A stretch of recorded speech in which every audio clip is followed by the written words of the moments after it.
Now let us explore some deeper and often ignored dimensions of Shakespearean histories.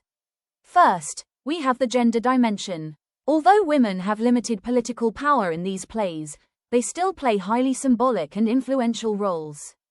Queens often represent legitimacy and lawful succession, while mothers symbolize lineage, inheritance, and dynastic continuity. Some female characters also function as prophetic voices who warn about political destruction and moral corruption. Even when women are excluded from direct political authority, Shakespeare shows that they indirectly shape political events and influence the direction of history. Next, let us examine memory and guilt. Many kings in Shakespearean histories are psychologically haunted by their past actions.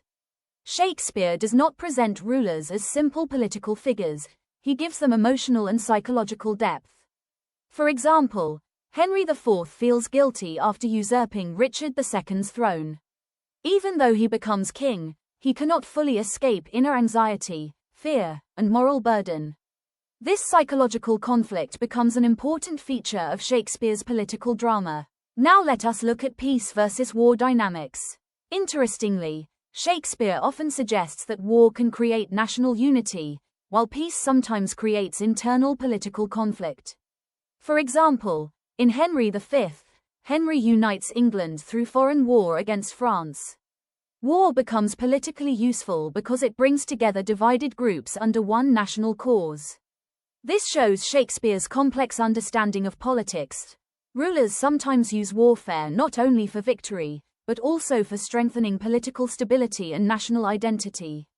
Finally, we come to audience manipulation. Shakespeare carefully controls audience sympathy and emotional response. Even morally evil characters can appear fascinating and attractive on stage. A major example is Richard III.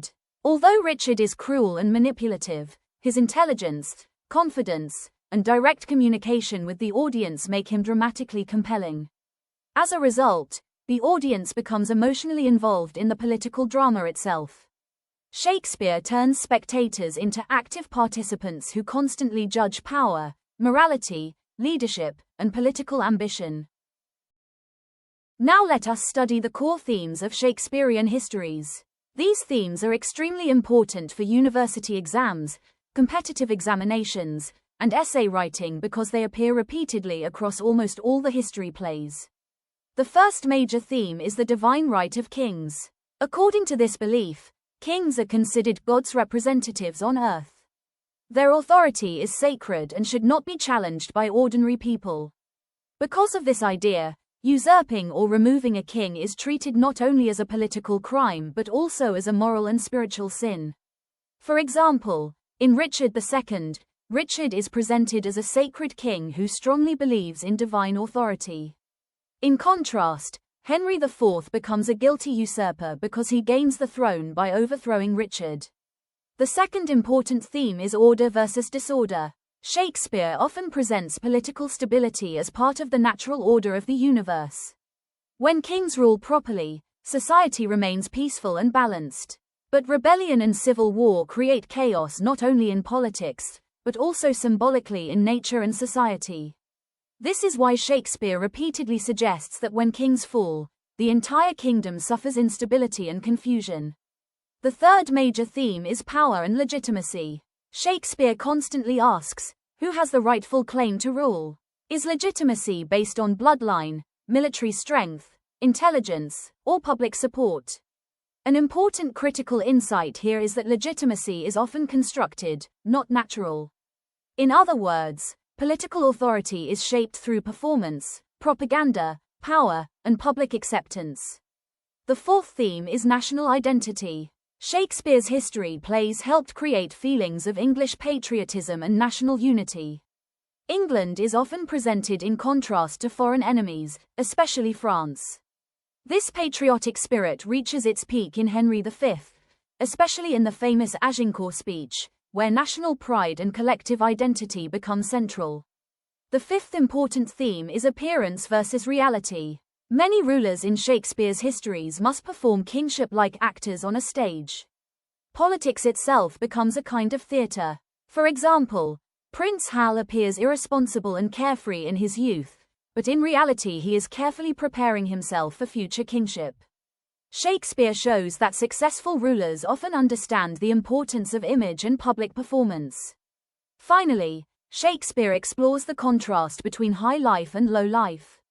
He moves between kings and commoners, courts and taverns, serious politics and comic scenes. Characters like Falstaff act as bridges between these two worlds and help Shakespeare present society in a broader and more realistic way. Together, these themes make Shakespearean histories not only political dramas, but also profound studies of power, morality, society, and national identity. Now we move to the most important section of Shakespearean histories, the detailed analysis of the major plays. Let us now begin with one of the most important Shakespearean history plays, Richard II. This play is very different from Shakespeare's later political histories because it is highly poetic, philosophical, and emotionally intense. Richard II is not presented as a strong warrior king. Instead, he is thoughtful, artistic, symbolic, and deeply concerned with the sacred dignity of monarchy. Richard strongly believes in the divine right of kings. He thinks that a king is chosen by God and therefore cannot be removed by ordinary political forces. Because of this belief, Richard depends more on royal image and ceremony than on practical political leadership.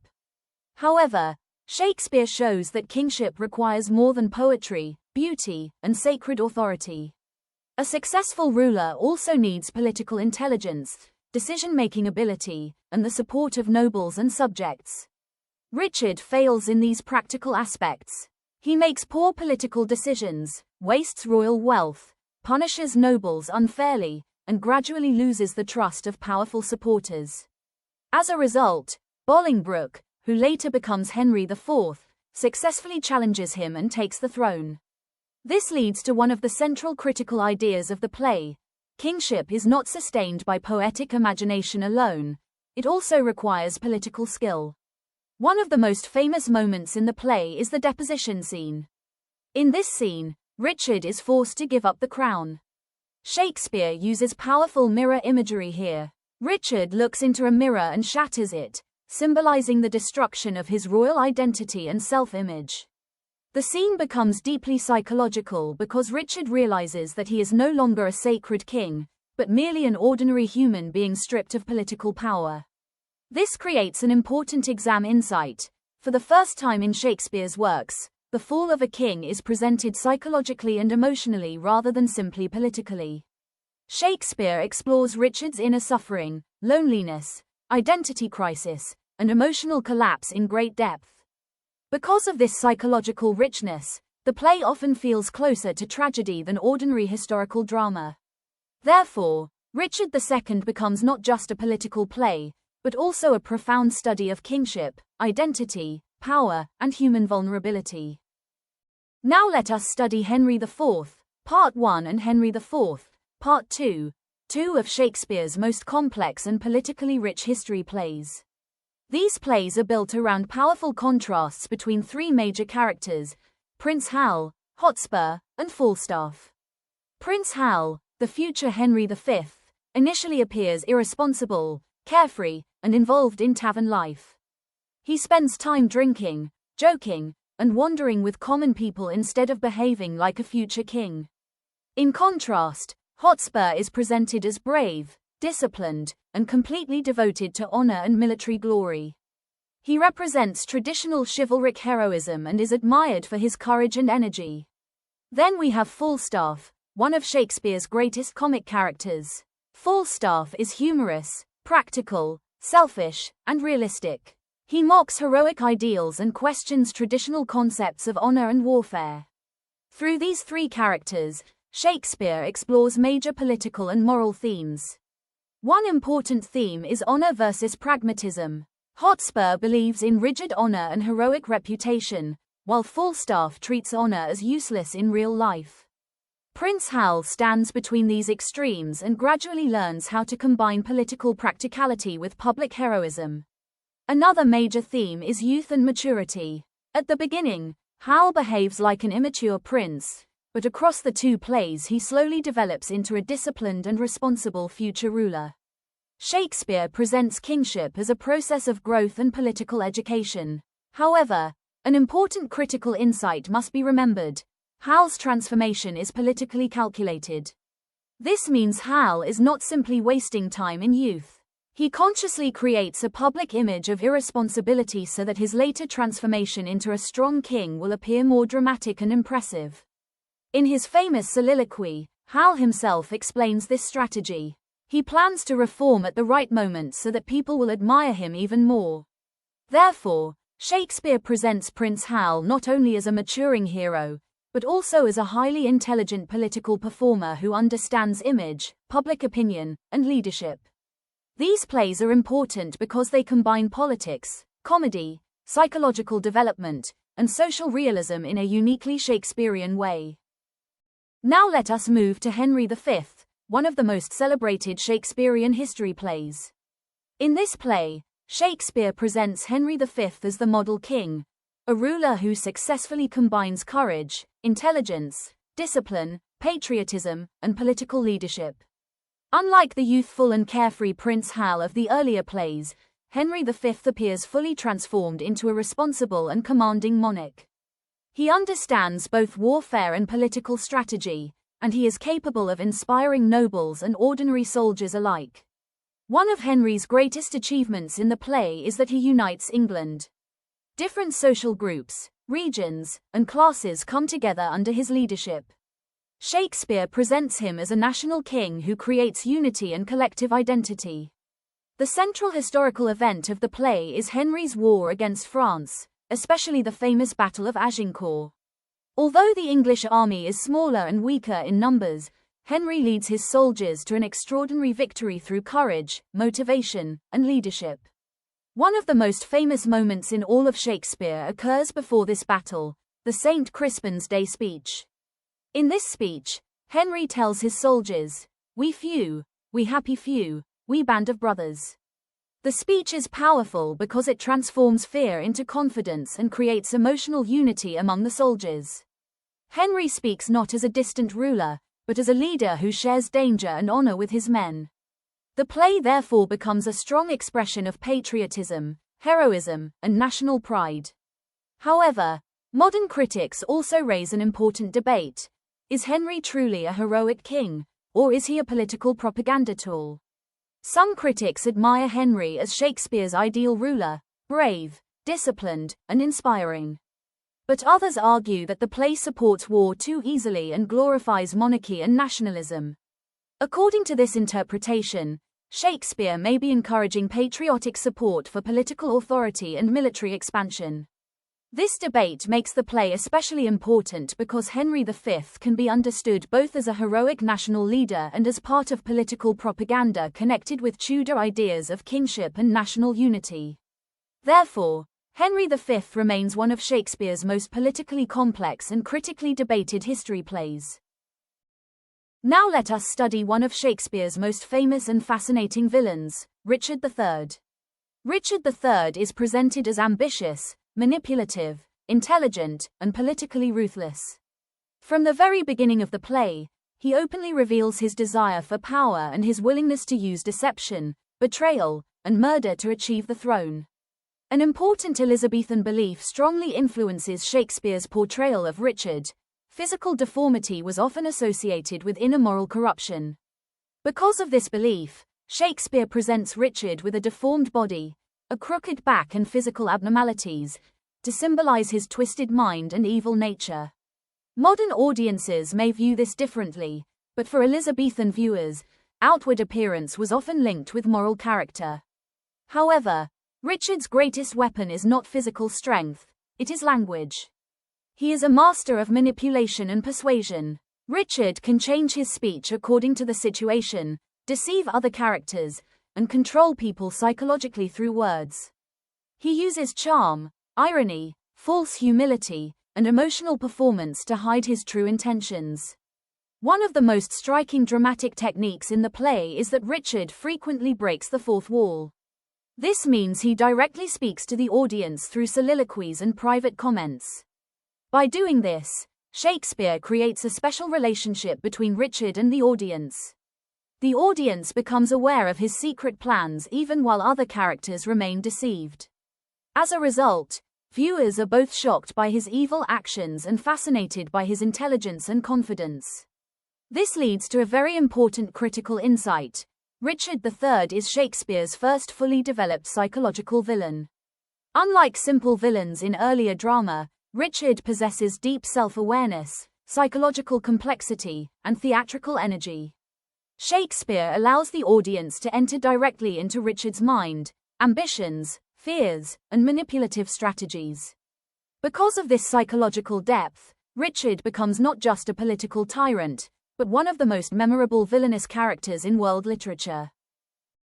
Now let us examine King John, one of Shakespeare's lesser discussed but politically important history plays. Unlike heroic history plays such as Henry V, this play presents a world dominated by political uncertainty, unstable authority, and diplomatic conflict. King John is shown as a weak and insecure ruler. He lacks the heroic charisma of Henry V and does not possess the sacred dignity associated with Richard II. Because of this weakness, his kingship constantly faces challenges from nobles, foreign powers, and religious authorities.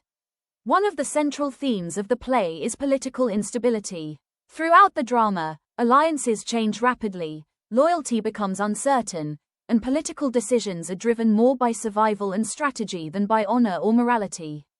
Shakespeare presents politics as unpredictable and deeply fragile. Another major aspect of the play is the conflict between church and state. King John comes into conflict with the Pope and the authority of the Roman Catholic Church. This struggle reflects larger questions about political sovereignty and the relationship between religious power and royal authority. The play therefore becomes not only a story about kingship, but also a study of political power and institutional conflict. An important insight to remember is this: the play focuses more on politics than heroism. Unlike other Shakespearean histories that celebrate military glory or ideal kingship, King John concentrates on negotiation, diplomacy, manipulation, political insecurity, and power struggles. Because of this realistic political atmosphere, many modern critics consider the play an early example of Shakespeare's interest in practical politics rather than romantic heroism. Therefore, King John stands out as a serious political drama exploring weak leadership, unstable authority, and the complex relationship between religion and state power. Now let us study the three plays of Henry VI Part 1, Henry VI Part 2, and Henry VI Part 3.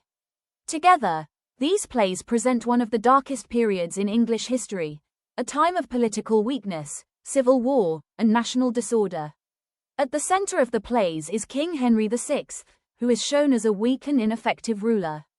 Unlike strong kings such as Henry V, Henry VI is gentle, peaceful, religious, and morally kind, but he lacks political authority, leadership ability, and military strength. Because of his weakness, powerful nobles begin fighting for control of the kingdom.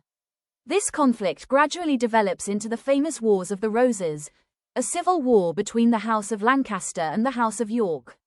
The plays therefore become filled with rebellion, betrayal, violence, shifting alliances, and political instability. Shakespeare presents England as a nation collapsing under internal conflict. One of the most important developments in these plays is the rise of Richard III. As the political chaos increases, Richard slowly emerges as an ambitious and dangerous figure.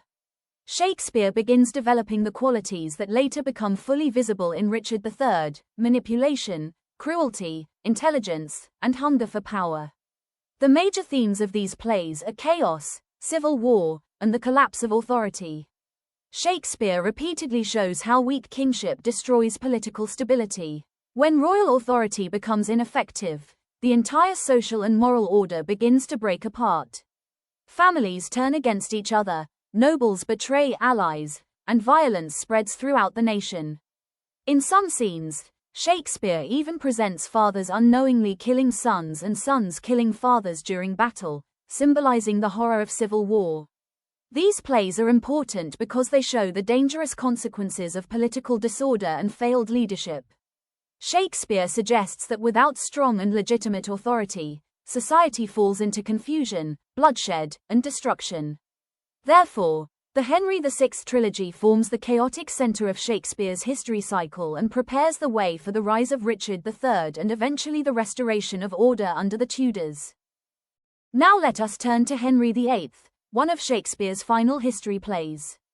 This play is very different from the darker political struggles of the earlier histories because it focuses heavily on pageantry and spectacle.